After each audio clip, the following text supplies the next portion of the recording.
students. Today we are going to discuss about quantum yield. Quantum yield of photochemical reactions.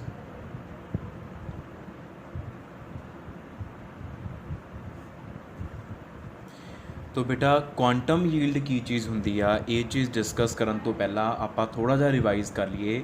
ਆਪਾਂ ਫੋਟੋਕੈਮੀਕਲ reactions ਦੇ ਨਾਲ deal ਕਰਦਾ ਹੋਇਆ ਇੱਕ ਲਾਅ ਪੜਿਆ ਸੀ ਦੈਟ ਵਾਜ਼ ਸਟਾਰਕ ਆਇਨਸਟਾਈਨ ਲਾਅ। ਜਿਹੜਾ ਸਟਾਰਕ ਆਇਨਸਟਾਈਨ ਲਾਅ ਆ ਬੇਟਾ ਉਹ ਸਾਨੂੰ ਕੀ ਦੱਸਦਾ ਹੁੰਦਾ ਸੀਗਾ ਕਿ ਜਿਹੜੇ ਰਿਐਕਟੈਂਟ ਮੋਲੀਕਿਊਲਸ ਆ ਜਿਨ੍ਹਾਂ ਨੇ ਫੋਟੋਕੈਮੀਕਲ ਰਿਐਕਸ਼ਨ ਸ਼ੋਅ ਕਰਨੀ ਹੁੰਦੀ ਆ ਉਹਨਾਂ ਦੇ ਵਿੱਚੋਂ ਹਰ ਇੱਕ ਰਿਐਕਟੈਂਟ ਮੋਲੀਕਿਊਲ ਇੱਕ ਫੋਟੋਨ ਨੂੰ ਐਬਜ਼ੋਰਬ ਕਰਦਾ ਆ। ਹਰ ਇੱਕ ਰਿਐਕਟੈਂਟ ਸਪੀਸ਼ੀਜ਼ ਰਿਐਕਟੈਂਟ ਪਾਰਟੀਕਲ ਉਹ ਐਟਮ ਵੀ ਹੋ ਸਕਦਾ ਮੋਲੀਕਿਊਲ ਆਇਨ ਉਹ ਕੁਛ ਵੀ ਹੋ ਸਕਦਾ। ਇੱਕ ਰਿਐਕਟੈਂਟ ਪਾਰਟੀਕਲ ਇੱਕ ਫੋਟੋਨ ਨੂੰ ਐਬਜ਼ੋਰਬ ਕਰਦਾ ਜਦੋਂ ਉਹਨੇ ਫੋਟੋਕੈਮੀਕਲ ਰਿਐਕਸ਼ਨ ਸ਼ੋਅ ਕਰਨੀ ਹੁੰਦੀ ਆ। ਦਿਸ ਵਾਜ਼ ਸਿੰਪਲੀ ਦ ਸਟਾਰਕ ਆਇਨਸਟਾਈਨ ਲਾਅ। ਤੋ ਉਹਦੇ ਬੇਸਿਸ 'ਤੇ ਹੀ ਅਸੀਂ ਕੁਆਂਟਮ ਯੀਲਡ ਇੱਕ ਟਰਮ ਜਿਹੜੀ ਆ ਉਹ ਡਿਰਾਈਵ ਕੀਤੀ ਆ ਡਿਫਾਈਨ ਕਰਦੇ ਹਾਂ। ਕੁਆਂਟਮ ਯੀਲਡ ਇਹਦਾ ਸਿੰਬਲ ਹੁੰਦਾ ਵਾ ਫਾਈ। ਕੁਆਂਟਮ ਯੀਲਡ ਫਾਈ ਕਿਹਦੇ ਬਰਾਬਰ ਹੁੰਦੀ ਆ? ਇਹ ਹੁੰਦੀ ਆ it is the ratio of, ਇਹ ਰੇਸ਼ੋ ਹੁੰਦੀ ਕਾਹਦੀ ਰੇਸ਼ੋ ਹੁੰਦੀ ਆ? Number of molecules of reactant reacting in given time divided by number of photons absorbed in that time। ਕੀ ਮਤਲਬ ਹੈ ਇਸ ਚੀਜ਼ ਦਾ? ਮੰਨ ਲਓ ਕਿ ਆ ਸਾਡੇ ਕੋਲ ਇੱਕ ਸਬਸਟਾਂਸ ਆ, ਠੀਕ ਹੈ, ਔਰ ਇਸ ਸਬਸਟਾਂਸ ਦੇ ਵਿੱਚ ਆ ਰਿਐਕਟੈਂਟ ਸਪੀਸ਼ੀਜ਼ ਪਏ। All these are reactant species, not particularly molecules, they can be atoms, they can be ions, molecules, anything. ਆ ਕੋਈ ਸਬਸਟਾਂਸ ਆ ਜਿਹਦੇ ਵਿੱਚ ਆ ਰਿਐਕਟੈਂਟ ਪਏ ਹੋਏ ਆ। ਆਪਾਂ ਇਹਦੇ ਉੱਪਰ ਜਦੋਂ ਲਾਈਟ ਇੰਸੀਡੈਂਟ ਕਰਵਾਤੀ, ਰੇਡੀਏਸ਼ਨਸ ਪਾਤੀਆਂ, ਤਾਂ radiation means composition of photons, collection of photons, ਤਾਂ ਫੋਟੋਨਸ ਇਸ ਸਬਸਟਾਂਸ ਦੇ ਵਿੱਚ ਐਂਟਰ ਕਰ ਗਏ। ਤਾਂ ਸਟਾਰਕ ਆਇਨਸਟਾਈਨ ਲਾਅ ਕਹਿੰਦਾ ਹੈ ਕਿ ਇੱਕ ਰਿਐਕਟੈਂਟ ਨੇ ਇੱਕ ਫੋਟੋਨ ਨੂੰ ਐਬਜ਼ੋਰਬ ਕਰਨਾ। ਤੋ ਆ ਕਿੰਨੇ ਆ? ਜਸਟ ਅਜ਼ਿਊਮ 1 2 3 4 5 6 7 8 9 10 11। ਤੋ ਇਹ 11 ਰਿਐਕਟੈਂਟ ਨੇ 11 ਫੋਟੋਨਸ ਨੂੰ ਐਬਜ਼ੋਰਬ ਕਰ ਲਿਆ, ਠੀਕ ਹੈ ਜੀ। ਹੁਣ ਜਦੋਂ ਐਬਜ਼ੋਰਬ ਕਰ ਲਿਆ ਉਸ ਤੋਂ ਬਾਅਦ ਇਹ ਐਕਸਾਈਟਡ ਸਟੇਟ 'ਤੇ ਚਲੇ ਜਾਣਗੇ।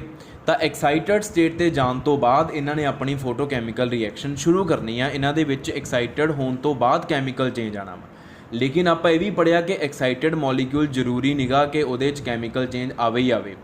ਉਹਦੀ ਐਨਰਜੀ ਐਜ਼ ਸੱਚ ਲੂਜ਼ ਵੀ ਹੋ ਸਕਦੀ ਹੈ। ਜਿਹੜੀ ਉਹਨੇ ਐਨਰਜੀ ਐਬਜ਼ੋਰਬ ਕੀਤੀ ਆ it may also be lost in the form of radiations, in the form of heat, in the form of other factors, in the form of other types। तो ਜ਼ਰੂਰੀ ਨਿਗਾ ਕਿ ਜਿਹੜਾ ਮੋਲੀਕਿਊਲ ਐਕਸਾਈਟ ਹੋ ਗਿਆ ਵਾ ਉਹ ਰਿਐਕਸ਼ਨ ਕਰੇ। ਤੋ ਇਹਨਾਂ 11 ਦੇ ਵਿੱਚੋਂ ਕਿੰਨੇ ਮੋਲੀਕਿਊਲਸ ਰਿਐਕਟ ਕਰ ਰਹੇ ਆ, ਕਿੰਨੇ ਮੋਲੀਕਿਊਲਸ ਐਕਸਾਈਟਡ ਸਟੇਟ 'ਚ ਜਾਣ ਤੋਂ ਬਾਅਦ ਰਿਐਕਸ਼ਨ ਸ਼ੋਅ ਕਰ ਰਹੇ ਆ, ਉਹ ਉੱਪਰ ਆ ਜਾਊਗਾ। Number of molecules of reactant in given time, ਅਤੇ ਓਨੇ ਟਾਈਮ ਦੇ ਵਿੱਚ ਟੋਟਲ ਫੋਟੋਨਸ ਕਿੰਨੇ ਅੰਦਰ ਐਂਟਰ ਕੀਤੇ ਆ, ਕਿੰਨੇ ਟੋਟਲ ਫੋਟੋਨਸ ਐਬਜ਼ੋਰਬ ਹੋਏ। ਜਿੰਨਾ ਟੋਟਲ ਫੋਟੋਨਸ ਕਿੰਨੇ ਐਬਜ਼ੋਰਬ ਹੋਏ ਸੀ? 11। ਮੰਨ ਲਓ 11 ਦੇ ਵਿੱਚੋਂ 7 ਮੋਲੀਕਿਊਲਸ ਐਸੇ ਆ ਜਿਨ੍ਹਾਂ ਨੇ ਐਕਸਾਈਟਡ ਸਟੇਟ ਪਹੁੰਚਣ ਤੋਂ ਬਾਅਦ ਰਿਐਕਸ਼ਨ ਕੀਤੀ। ਬਾਕੀ ਜਿਹੜੇ ਬਚੇ ਹੋਏ 4 ਮੋਲੀਕਿਊਲਸ ਆ ਉਹ ਦੁਬਾਰਾ ਵਾਪਸ ਐਕਸਾਈਟ ਹੋ ਗਏ, ਉਹਨਾਂ 'ਚ ਕੋਈ ਕੈਮੀਕਲ ਚੇਂਜ ਨਹੀਂ ਆਇਆ। ਤੋ ਫਿਰ ਜਿਹੜੀ ਫਾਈ ਆ ਉਹ ਰੇਸ਼ੋ ਅਸੀਂ ਕਿੱਦਾਂ ਕੱਢਾਂਗੇ? It will be 7/11। ਆ ਰੇਸ਼ੋ ਹੋਏਗੀ। This will be the value of quantum yield. ਤਾਂ ਕੁਆਂਟਮ ਯੀਲਡ ਕੀ ਆ? Number of molecules of reactant reacting in given time divided by number of photons absorbed in that time. ਹੁਣ ਇਹ number of molecules ਅਤੇ number of photons ਦੀ form 'ਚ ਆ। ਇਹਨੂੰ ਆਪਾਂ ਨੰਬਰ ਆਫ ਮੋਲਸ ਜਾਂ ਨੰਬਰ ਆਫ ਆਇਨਸਟਾਈਨ ਦੀ ਫਾਰਮ 'ਚ ਵੀ ਲਿਖ ਸਕਦੇ ਹਾਂ। ਉਹ ਕਿੱਦਾਂ ਲਿਖ ਸਕਦੇ ਹਾਂ? Number of moles reacting in given time divided by number of Einsteins absorbed in that time, absorbed in that time। तो आ भी फाई की डेफिनेशन ही आ। ऊपर नंबर ऑफ मोल्स हो गए, नीचे नंबर ऑफ आइनस्टाइनस हो गए, गल सेम ही आ। नंबर ऑफ आइनस्टाइनस का मतलब की आ, 1 einstein means Avogadro number of photons, तो 1 mole means Avogadro number of particles, Avogadro number of molecules, atoms. तो अगर तुसी number of moles number of einsteins नूं खोल भी दोगे तो ऊपर भी एवोगैड्रो नंबर ना मल्टीप्लाई होना, नीचे भी एवोगैड्रो नंबर ना मल्टीप्लाई, एवोगैड्रो नंबर ना एवोगैड्रो नंबर कैंसल, आही डेफिनेशन बन जानी है। तो these two definitions are one and the same. This is quantum yield. ठीक है जी। हुण उस तो बाद साडे कोल हुंदा वा कि क्वांटम यील्ड जिहड़ी आ इहदी वैल्यू स्टार्क आइनस्टाइन लॉ के accordingly it should be having value 1। इहदी वैल्यू यूनिटी होनी चाहिए आ कि एक मॉलीक्यूल ने एक फोटोन एब्जॉर्ब किया, उहदी रिएक्शन होगी, दूजे मॉलीक्यूल ने दूजा फोटोन एब्जॉर्ब किया, उहदी रिएक्शन होगी।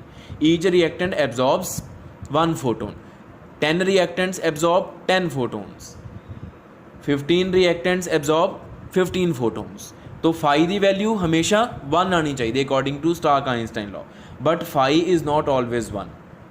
It is 1 in very less cases, it is generally less than 1 और मोर दैन 1। और यदी जी वैल्यू आ बेटा वो लाई करती आ 0.2 तो लैके 10⁻⁶, टेंटेटिवली आप कह सकते हैं। मतलब देखो 0.2 भी हो सकती वैल्यू, तो 10⁻⁶ तक भी जा सकती है। 10⁻⁶ का मतलब की आ एक फोटोन एब्जॉर्ब करन दे नाल 10⁻⁶ 1 मिलियन रिएक्टेंट्स रिएक्ट करके। समझने की कोशिश करो, 10⁻⁶ का मतलब की आ 1 फोटोन, नीचे अगर डिनोमिनेटर 1 आ गया, ऊपर 10⁻⁶ आया, फाई की वैल्यू 10⁻⁶/1 ताई 10⁻⁶ आएगी ना। इस तरीके दे नाल इहदा मतलब की आ कि एक फोटोन जिहड़ा आ उहदे नाल 10⁻⁶ 10 लाख तक रिएक्टेंट्स जिहड़े आ वो रिएक्शन शो कर सकते हैं एक फोटोन एब्जॉर्ब करके। ये भी पॉसिबिलिटी हैगी है। ठीक है, फाई की वैल्यू इन्नी वैल्यू रेंज करती है, इस लिमिट दे विच रेंज करती है। हुण फिर क्वेश्चन इज़ कि why phi's value is so less in some cases और why it is so high in some cases. तो उहदे पिछे भी साडे कोल रीजनस हैगे आ। रीजनस बिहाइंड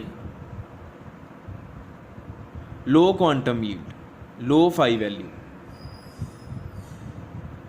कि फाई की वैल्यू घट क्यों जाती है 1 तो इन्नी ज़्यादा। तो उहदे पिछे रीजन की है बेटा, we have so many reasons कि जदों फोटोन एब्जॉर्ब कर लिया इस सबसटांस नूं असीं रेडिएशनस देतियां, इन्हां रेडिएशनस वाले फोटोन्स इस सबसटांस के मॉलीक्यूल्स ने एब्जॉर्ब कर ले, तो मॉलीक्यूल एक्साइटेड होकर बैठे आ, they are in excited state. Absorption of light and excitation of reactant molecules is called primary process. Primary process हो चुके हैं। प्राइमरी प्रोसेस किया absorption of photons of incident radiation and excitation of reactant species, this is primary process. सारे molecule excite होकर बैठे, असीं उम्मीद करते हैं कि सारे रिएक्शन शो करेंगे, पर सारे रिएक्शन शो नहीं करते, विचों limited number of excited reactant species he chemical reaction show करते। बाकी क्यों नहीं करते? बाकियां नूं की हो जाता, बाकियां दी जिहड़ी एक्साइटेशन आ वो डी एक्साइटेशन च बदल जाती आ। उहदे पिछे बहुत सारे कारण आ, बहुत सारे कारण की आ। जिद्दां फर्स्ट रीजन है कि जिहड़ा एक्टिवेटेड मॉलीक्यूल आ, जिहड़ा एक्साइटेड मॉलीक्यूल आ, वो वापस आ जाए। इदां ही जिहड़ी फोटोन उन्हें एब्जॉर्ब किया सी, उही फोटोन उन्हें रीएमिट करता, एज सच बाहर करता, रिएक्शन शो की नहीं, तो वेस्ट हो गया साडा एक फोटोन, क्वांटम यील्ड घट गई। होर रीजन की हो सकता कि एक एक्साइटेड मॉलीक्यूल जिहड़ा आ वो नाल दे अनएक्साइटेड मॉलीक्यूल दे नाल कोलाइड कर जाए। एक मॉलीक्यूल एक्साइट हो चुका, दूजा मॉलीक्यूल हले एक्साइट होना, वो दोनों की कोलिजन हो जाए तो एक्साइटेड मॉलीक्यूल अपना फोटोन अनएक्साइटेड नूं ट्रांसफर कर दे, ट्रांसफर ऑफ एनर्जी। तो फिर जिहड़ा एक्साइटेड सी वो वापस डी एक्साइट हो गया, फोटोन तो वेस्ट हो गया, एक्साइटेशन वेस्ट हो गई, क्वांटम यील्ड घट गई। होर रीजन की आ कि जिहड़े एक्साइटेड मॉलीक्यूल्स आ, एक्साइटेड रिएक्टेंट स्पीशीज़ आ, वो आपस दे विच दोबारा कंबाइन करके वापस मुड़ जान। ठीक है, मान लो कि ब्रेकेज जिदा फॉर एग्जाम्पल आ HI मॉलीक्यूल आ, इनू असी प्राइमरी प्रोसेस दे विच एक्साइट करके ये दोनों एटम्स अलग अलग हो गए। Both are excited.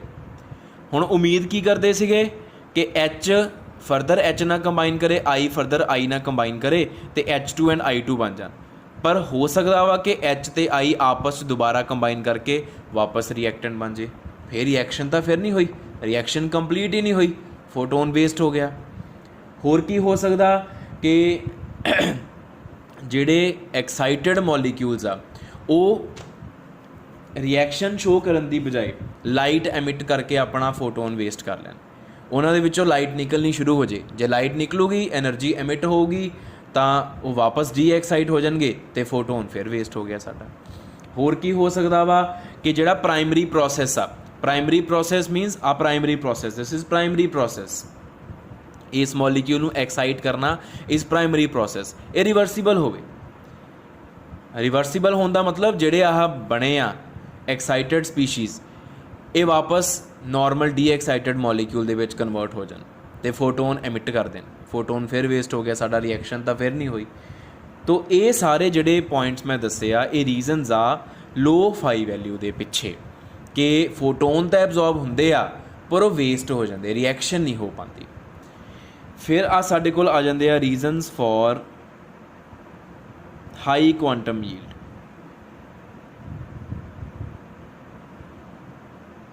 Reasons for high quantum yield कि एक फोटोन एब्जॉर्ब करे तो 10-10 लाख मॉलीक्यूल रिएक्ट कर जाते हैं।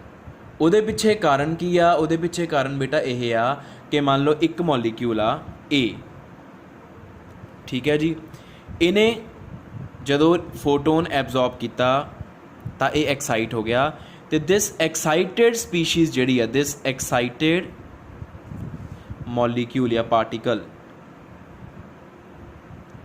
इज़ एक्चुअली फ्री रेडिकल, एक फ्री रेडिकल जिहड़ा एक्साइटेड स्पीशीज़ आ बेटा ये एक फ्री रेडिकल आ। और एक चीज़ हमेशा याद रखियो कि जिहड़े एक्साइटेड